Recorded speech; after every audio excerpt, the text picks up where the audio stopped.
Pemirsa, saat kita menikmati segelas air bersih hari ini, di berbagai pelosok daerah, warga justru harus berjuang hanya untuk mendapatkan satu jerigen. Sumur mengering dan debit sungai utama ini terus menyusut. Situasi ini sejalan dengan peringatan dari BMKG bahwa kita akan menghadapi periode kering yang jauh lebih panjang dibandingkan tahun-tahun sebelumnya. Seberapa besar sebenarnya pengaruh fenomena El Nino di balik ancaman ini? Rekan Koni Pliana dan juru kamera Venus Aksa akan membawa Anda melihat kondisi terkini di lapangan dalam telusur siang kekeringan ancam tanah subur Indonesia.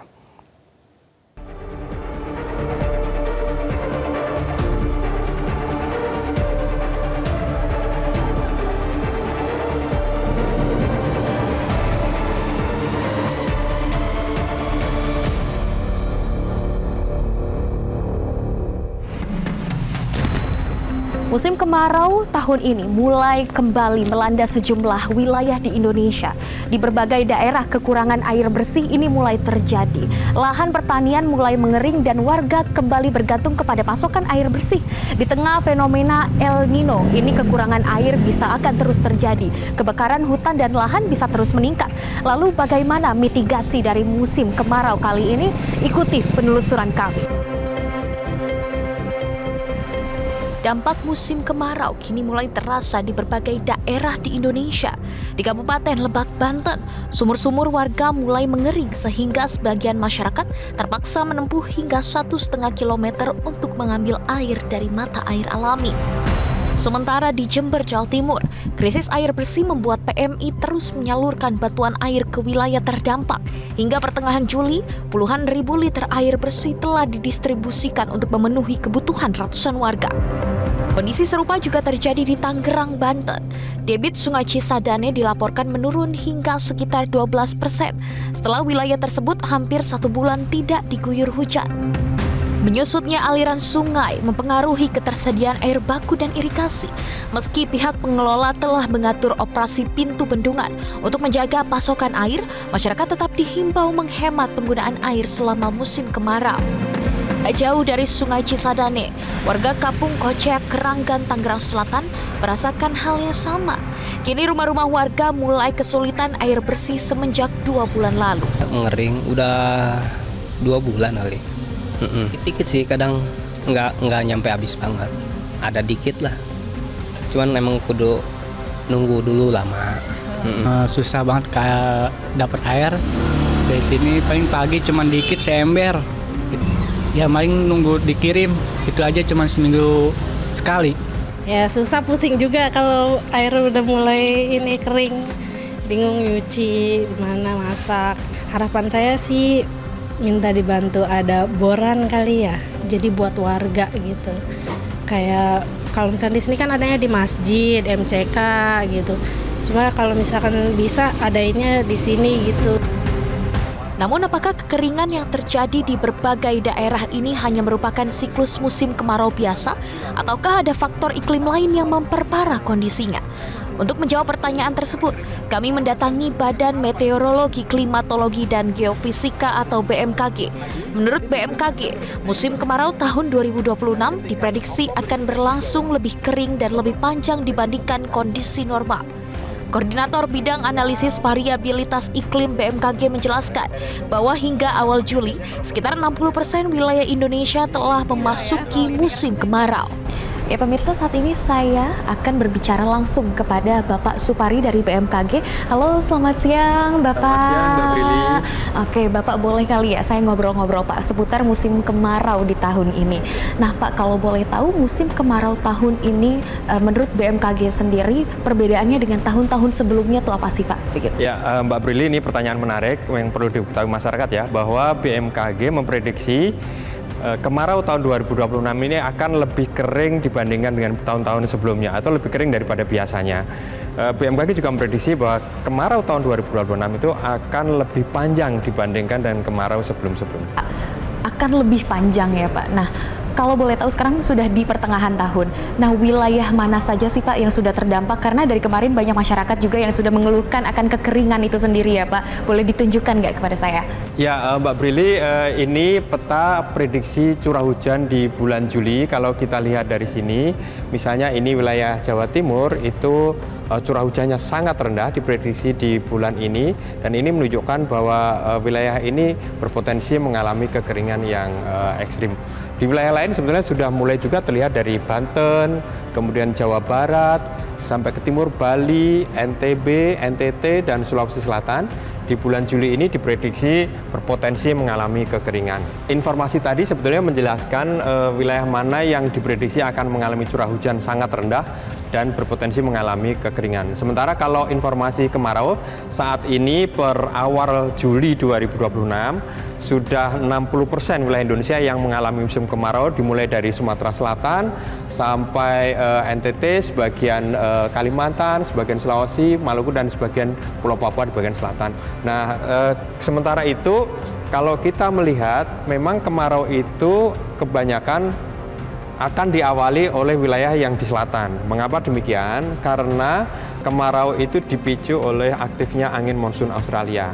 Kita tahu angin monsun Australia itu berhembus dari kontinen Australia ya, sehingga wilayah yang menerima duluan arus angin itu akan mengalami kemarau lebih awal.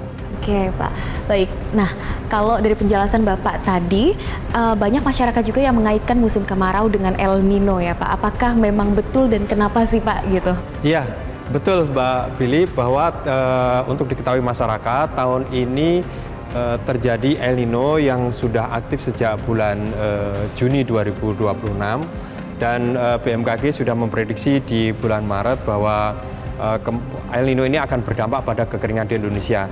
Dan betul bahwa wilayah-wilayah yang mengalami kondisi curah hujan di bawah normal itu kita identifikasi sebagai wilayah yang terdampak oleh El Nino. El Nino ini sudah terjadi berkali-kali, dan kita sudah punya pengalaman yang banyak mengalami kondisi El Nino. Misalnya tahun 2023 yang terbaru, kita mengalami kekeringan yang juga masif akibat El Nino. Dan mengapa El Nino bisa menyebabkan kekeringan di Indonesia? Karena El Nino itu dipicu oleh penyimpangan suhu laut di Samudra Pasifik, yang kemudian menyebabkan pertumbuhan awan itu bergeser, yang biasanya terjadi di atas Indonesia bergeser ke Samudra Pasifik bagian tengah atau bagian timur, sehingga kemudian curah hujan di Indonesia menjadi berkurang, dan itulah yang menyebabkan kekeringan di Indonesia. Dampak El Nino tidak hanya menyebabkan curah hujan menurun, tetapi juga memicu berbagai dampak turunannya, mulai dari berkurangnya ketersediaan sumber air bersih, menurunnya kapasitas waduk dan bendungan yang dapat mengganggu pasokan air maupun pembangkit listrik, hingga meningkatnya polusi udara karena minimnya hujan yang berfungsi membersihkan atmosfer. BMKG memperkirakan kondisi kering ini masih akan berlangsung hingga Oktober. Bahkan di sebagian wilayah selatan Indonesia dapat berlanjut hingga November tahun ini. Melihat luasnya dampak yang dapat ditimbulkan, sejumlah kementerian dan lembaga telah menyiapkan berbagai langkah mitigasi untuk mengurangi risiko kekeringan. Salah satunya dilakukan oleh Badan Nasional Penanggulangan Bencana atau BNPB. BNPB menyiapkan langkah penanganan potensi karhutla mulai dari patroli lapangan, operasi modifikasi cuaca, hingga helikopter waterbombing apabila terjadi kebakaran besar. Bahwa di samping air bersih yang ada di 4 atau 7 desa ini juga ada beberapa lagi yang mengalami kekeringan atau potensi kekeringan dengan prediksi BMKG mulai Juli sampai seterusnya sampai awal tahun 2027 akan ada kekeringan yang cukup ya, sehingga ada beberapa desa yang di potensi untuk kekeringan. Kami pun tadi sudah menyanggupi apakah nanti dibuat pola pipanisasi seperti yang hari ini diresmikan, atau kita akan bor sumur-sumur dalam yang airnya bisa debitnya cukup untuk membantu masyarakat yang kekeringan tersebut. Dulu 2023 ketika El Nino yang sama, itu gunung-gunung juga kebakaran. Gunung Arjuno di Malang, Gunung Lawu ya. Ini juga merupakan potensi yang harus kita waspadai. Gitu. Ya tetap terpadu Satgas Darat ya, sebelum terjadi kebakaran ini patroli. Kemudian api masih kecil dibakar. BNPB sudah menyiapkan operasi modifikasi cuaca untuk hujan dan heli-heli waterbombing. Ya. Tapi pengalaman kalau sudah panasnya tinggi, sudah tidak bisa lagi didatangkan hujan, sudah tidak terbentuk lagi awan hujan, sehingga salah satunya kita siapkan heli-heli waterbombing yang memadamkan dari atas. Selain itu, lembaga lain seperti PMI juga bersiap siaga menghadapi musim kemarau dengan menyalurkan air bersih ke daerah rawan kekeringan. PMI menyebut telah mendistribusikan 200 tangki air dan 200 filter air ke daerah-daerah yang membutuhkan. Ini kita PMI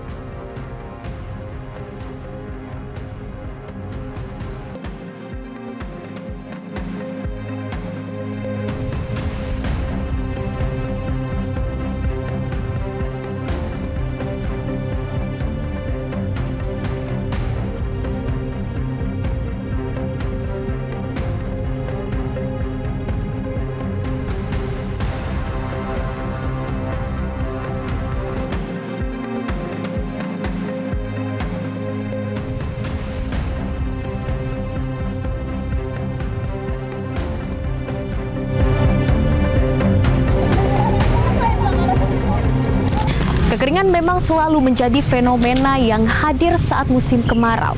Tapi ini bukan hanya soal kekurangan air bersih. Lebih dari itu, ini adalah ancaman bagi ketahanan pangan, lingkungan, serta kehidupan masyarakat. Oleh karena itu, langkah antisipasi dan mitigasi sudah seharusnya dilakukan sejak dini. Dari Jakarta, Tim Liputan Metro TV. Jelajahi cara baru mendapatkan informasi. Download Metro TV Extend sekarang.